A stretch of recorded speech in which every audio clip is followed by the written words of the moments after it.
So first I gotta say, what a strange symbol. And it's seen a lot in Gnosticism.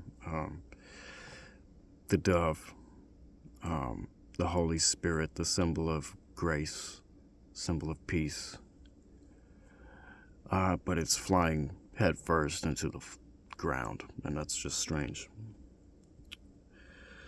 But anything that's symbolized in such a way that's so strange that grabs your attention, well, it's calling your attention, right? Why is it heading down?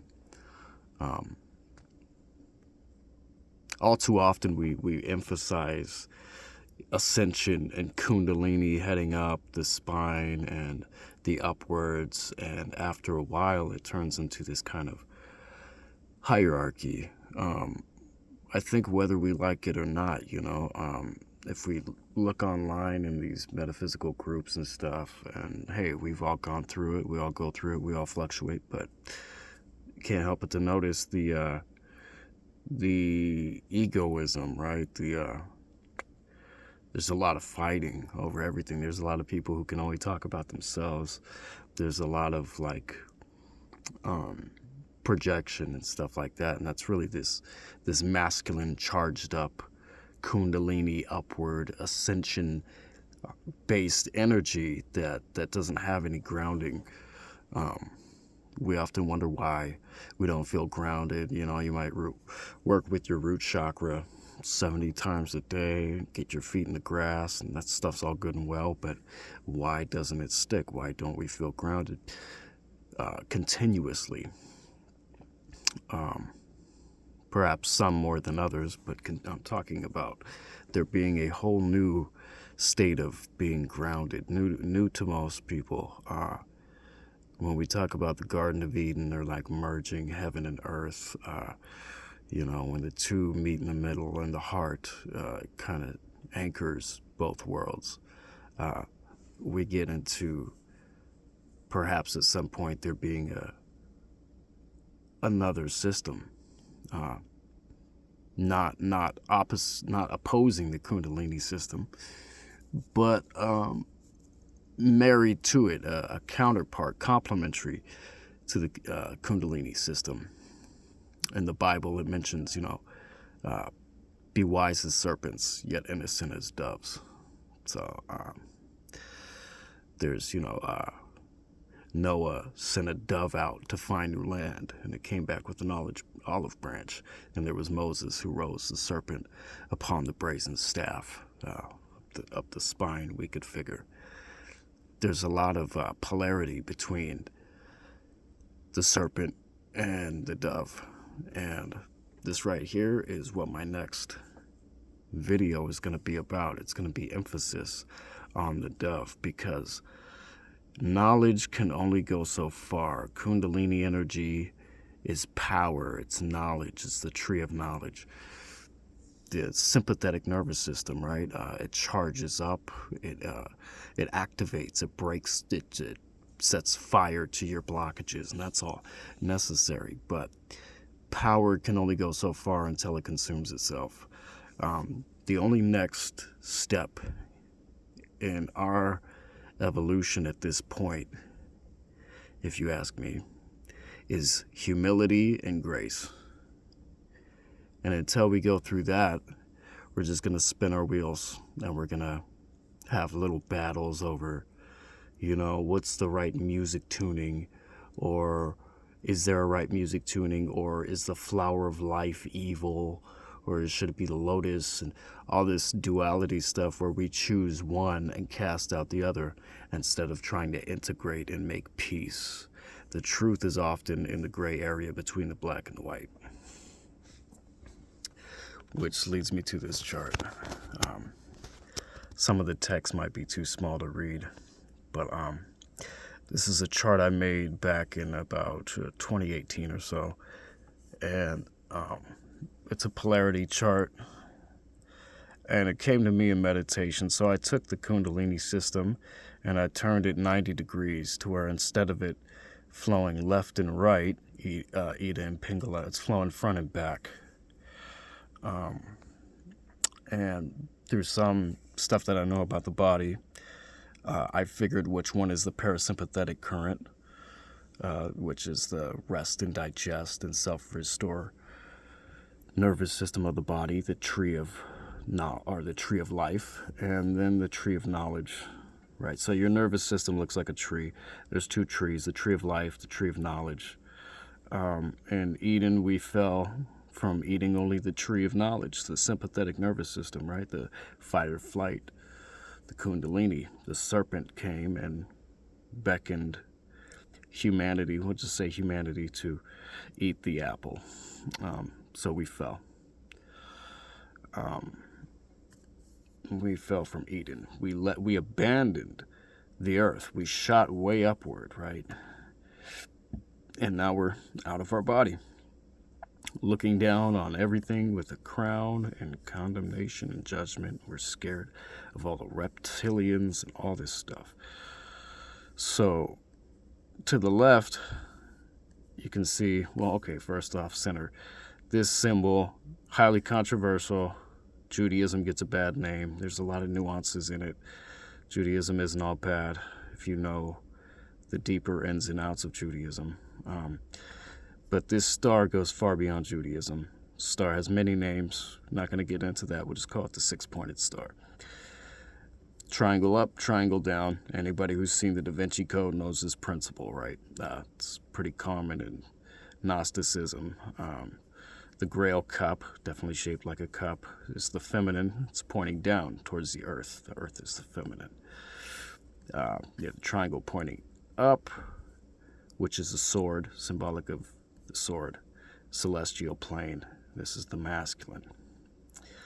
The divine principle of the masculine is chivalry, to protect, to serve, to sustain the dignity and the protection of women and children.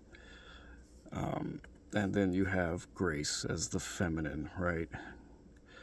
Grace being that peaceful,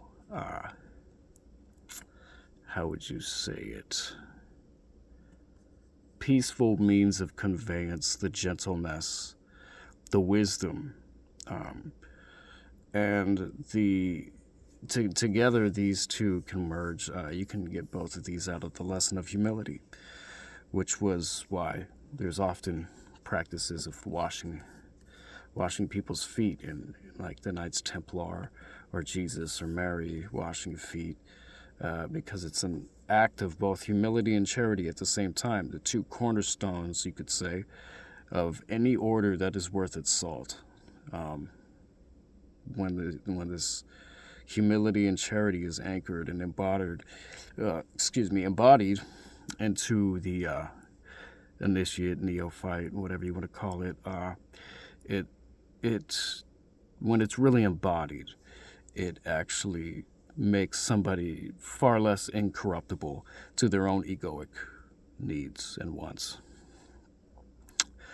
So you go down, this discharges down the body, this charges up the body. You see these little arrows I made heading upwards, right? But this right here, let's put emphasis on this, and I hope you can see this well. This is a blue current, and the initiator is the amygdala, or Magdala, right? The Magdalene, Mary. The first step, and this ties in with, I have to give credit where credit is due, TD Lingo, brilliant name, look him up. Later on, his teachings were handed off to be continued by a man named Neil Slade in the practice of what he calls tickling the amygdala. If you can get the amygdala to relax and fire frontally, then you can put the body into a parasympathetic state. But that's step one. I found that if you follow this current, and not just in a linear way, but if you curve this current, you actually start to excavate within the temple of man. And if this sounds familiar to the Knights Templar, you're probably thinking along the right terms. So if you were to curve forward from the amygdala, activate the frontal lobe, curve back, this area behind the neck, if you can find your way, I could recommend ways, but it's best that we find our own ways when it comes to mental imagery and meditation, in my opinion. If you can find a way to put all of your awareness back here, and really stay, I guess, dogged on like really holding that space back there, your body and your mind will go to sleep. So from here, you've surrendered. You let the amygdala, the guard, down. From here, you've turned off the body and the mind. Also, your vagus nerve connects from right around here and goes back through the neck, relaxing the tongue. This relaxes the tongue too. So yeah, it's a direct neurological link to turning off your inner dialogue.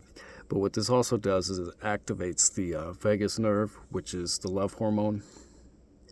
Right, it can facilitate the love hormone oxytocin to be released, and indirectly it can signal the thalamus to release vasopressin, which is a trust hormone. So first you have surrender, then you have love and trust. And in my new video, I go, it's not released yet, but I do go into what all these other steps symbolize on the way down, where you curve down and finally enter this right here, which is not the coccyx. And this is what differs from the Kundalini system. This is the perineum. Your perineum is a counterpart to the pineal gland. As above, so below. Where does lightning start? Above or below, right? So this is a direct correlation. This is perhaps the standing columnar wave of the body, and of the torso at least, the legs being the extremities. So the perineum has 26 muscles around it, and this is basically a vacuum. It can vacuum and discharge energy down and out your body, down and out through the bottom of your feet. It's an implosion. You know what happens to a star when it goes supernova?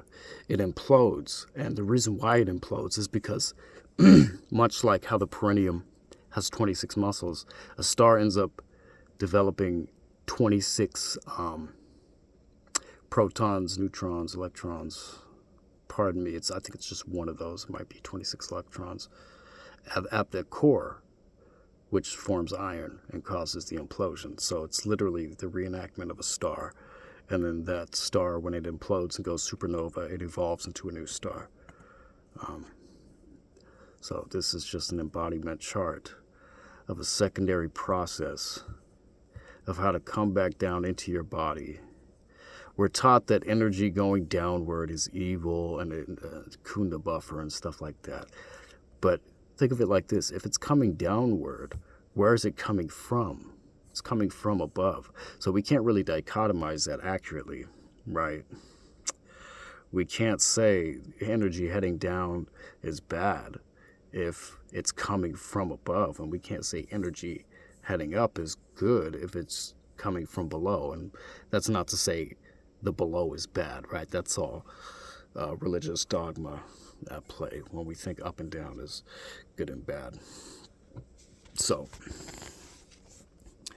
when you get right here, the only next step is to curve back like this. So you would think, and that's the sympathetic current again, right? So you go like this, da da da da da, then you curve over the top of your head, and it comes out like that.